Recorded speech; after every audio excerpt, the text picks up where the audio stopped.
India की economy 260% बढ़ी है 30 साल में। बांग्लादेश की इकानमी 210% बढ़ी है 30 साल में, और पाकिस्तान की इकानमी 60% बढ़ी है।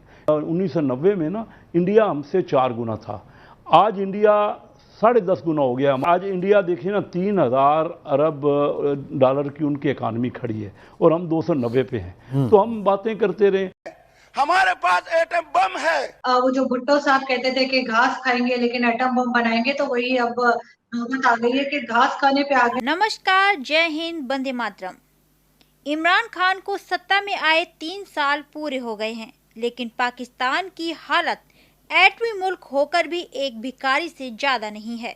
पाक मीडिया खुद कह रही है भारत की इकोनॉमी पिछले 30 सालों में हमसे 10 गुना आगे निकल गई और हमें घास खाने की नौबत आ गई है। कि अवाम भूखे और बेरोजगार हैं, जबकि हुक्मरान सब अच्छा होने की जो खबर है वो दे रहे हैं और ये बेहिसी की रिपोर्ट दे रहे हैं। इस हुकूमत की करप्शन और नाअहली का इससे बड़ा और सबूत क्या हो सकता है। बजट आने को है, हुकूमत की कारकर्दगी का एक और साल सामने आने को है और वज़ीर आज़म इमरान खान ये दावा कर रहे हैं कि आइंदा बजट में अवाम को रिलीफ फराहम करेंगे। अब किस हद तक ये दावे सच साबित होते हैं ये तो अवाम को खुद ही पता चल जाएगा जब बजट आएगा। लेकिन अगर हम तारीख में देखें तो बजट आने के बाद जो है वो अवाम के हालात में कोई तब्दीली जो है वो नहीं आया करती। इस बार दावे तो हो रहे हैं हमारे पास एटम बम है, हमारे पास एटम बम है। सिर्फ एक न्यूक्लियर पावर बन पाए, और वो भी ऐसे कि जैसे कहा जाता है, वो जो भुट्टो साहब कहते थे कि घास खाएंगे लेकिन एटम बम बनाएंगे, तो वही अब नौबत आ गई है कि घास खाने पे आ गए हैं। यहाँ पे लोगों की जो लिविंग स्टैंडर्ड्स हैं वो हाई नहीं हुए। ये बजट हुकूमत के लिए बड़ा क्रूशल है और हुकूमत के जो मुख्तलिफ लोग हैं वो ये कह रहे हैं कि शायद ये उनका आखिरी मुश्किल बजट है। पाकिस्तान जिस तरह फंस गया था चीज़ों में या जिस तरह फंसा दिया गया था, वो ये क्लेम करते हैं कि PMLN ने अपने आखिरी दौर में बहुत बुरी तरह वसाइल को ज़ाया किया था और पाकिस्तान बहुत बड़े डेफिसिट में चला गया था, खसारे में चला गया था। अब वो खसारे से निकला है, कुछ चीज़ें बेहतर हुई हैं, अब हम डिलीवर करने की तरफ जाएंगे। ये हमारा आखिरी मुश्किल बजट है और इससे निकलना होगा। मैं इमरान आपको बताऊं, जो मईशत है ना उसका तल्लक सिर्फ सियासत से नहीं। हमने क्या किया है, डॉक्टर महबूब हक साहब के साथ बड़ा करीबी मैंने वक्त गुजारा है। वो वक्त में 60s में 65 से 70 की बात कर रहा हूँ। कोरिया को हम प्लानिंग दे रहे थे। आज हमारे हज़ारों बच्चे कोरिया में जॉब कर रहे हैं और हमारी हालत दिगर गूँ है। हम हर हुकूमत आके कहती है कि नहीं जी हम तो बहुत अच्छा कर रहे हैं और बड़ा अच्छा बजट दे रहे हैं और इकानमी इंप्रूव हो रही है। मैं आपको थोड़ी सी मिसाल दूं, पिछले 30 साल में मैं एग्जैक्ट फिगर आपको इमरान देना चाह रहा हूं। 30 साल में वियतनाम की इकानमी 390% बढ़ी है। एग्जैक्ट फिगर है, इसमें कोई फ़र्क हो तो बताइए। इंडिया की इकानमी 260% बढ़ी है 30 साल में। बांग्लादेश की इकानमी 210% बढ़ी है 30 साल में, और पाकिस्तान की इकानमी 60% बढ़ी है। यानी वियतनाम ने हमसे 6 गुना 390 7 गुना उन्होंने आगे बढ़ के उन्होंने मेहनत की। हम 1990 में ना इंडिया हमसे 4 गुना था, आज इंडिया 10.5 गुना हो गया। हमारी कुल आमदनी, ये फिगर है, इसमें कोई दो राय नहीं है, कोई इसको इख्तलाफ नहीं करेगा। ये स्टेटिस्टिक्स की और सर वहां मनमोहन सिंह का जादू चला, बिल्कुल इंडिया तो बहुत कमाल तरक्की कर गया।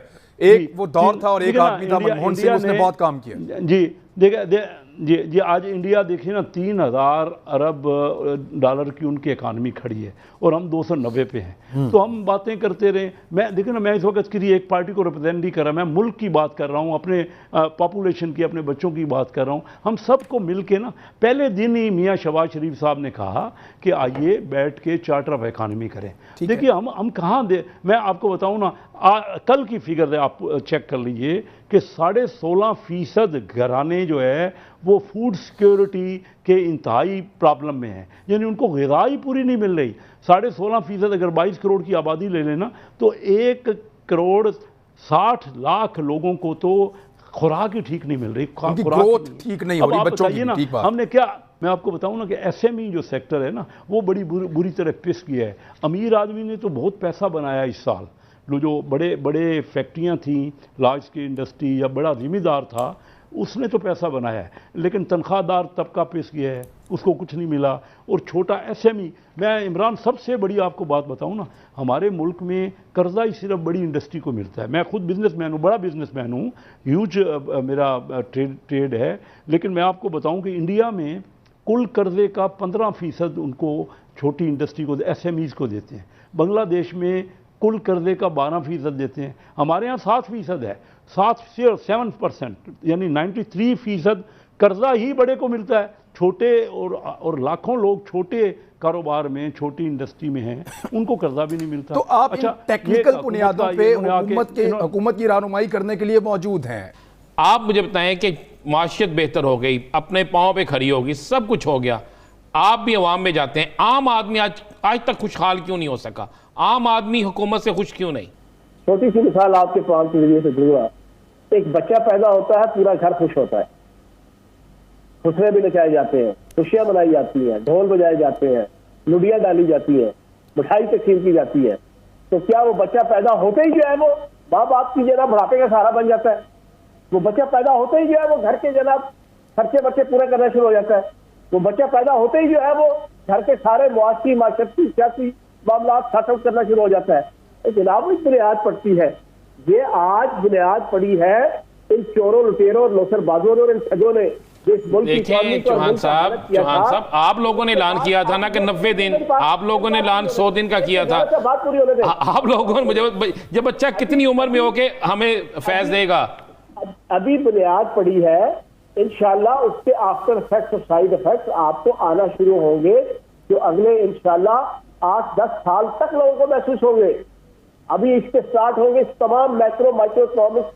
चौहान साहब, मान लिया बच्चा पैदा हुआ, उसने क्रॉलिंग करना शुरू की, फिर कुछ बोलना शुरू किया, अब बच्चा माशाल्लाह अपने पांवों पे खड़ा है और थोड़ा सा चल फिर भी रहा है, 3 साल का हो चुका है, लेकिन मईशत में बेहतरी के इशारे ठीक है, दुरुस्त समत में गामजन होंगे। आपने मिसाल दी है, मैं भी एक मिसाल देता हूं, पुलिसिंग के निज़ाम बेहतर करने के आपने दावे किए। अब मुगलिया दौर के अंदर अगर कोई शख्स कोई साइल दरबानों से बच के, दरबारियों से बच के, मुशाइख अज़ाम से बच के बादशाह तक पहुंच जाता था, तब उसका मसला सॉल्व होता था। अभी भी वो दौर है, आयशा बेवा फोन करके वजीर आजम को कहे, वजीर आजम को बताए, अवाम सुने तो उसका मसला हल होता है। स्ट्रक्चर हमारा बेहतर नहीं हो रहा। वो सवाल है कि स्ट्रक्चर कब बेहतर होगा? पुलिस के निगरानिया की बात करें, इकोनॉमी की बात कर रहे हैं, वो इकोनॉमी का जवाब दे रहा हूँ। जी जी। और ये हम सब दोस्तों को, पाकिस्तान की आवाम को एक अच्छी, एक नीट और एक नीट शिक्षा बतानी चाहिए। रेकमेक्ट का इशू था, $7.5 अरब का हमारे ऊपर जनाब इस चोरों ने, निकम्मों ने, इस आसिफ जरदारी और नवाज शरीफ, इन सारों ने मिलके ये इन्होंने इंटेंशनली और पर्पसली प्रॉपर तरीके से केस नहीं लड़ा। पाकिस्तान के ऊपर जनाब वो बदनामी भी और पाकिस्तान की इकॉनमी के ऊपर ये बोझ भी तकरीबन जो है वो आपका 1000 अरब से ज्यादा का जना ये बनता है जना, ये आपका जनाब आना शुरू हुआ, जिसको हमारी हुकूमत ने अच्छे तरीके से डिफेंड करके केस लड़के उसको खत्म किया। CIA का वो जो आपका वहां का होटल था, उस होटल के हवाले से भी बड़ा गलत डिसीजन हमारे खिलाफ हुआ, उसको हमने जनाब कवर किया।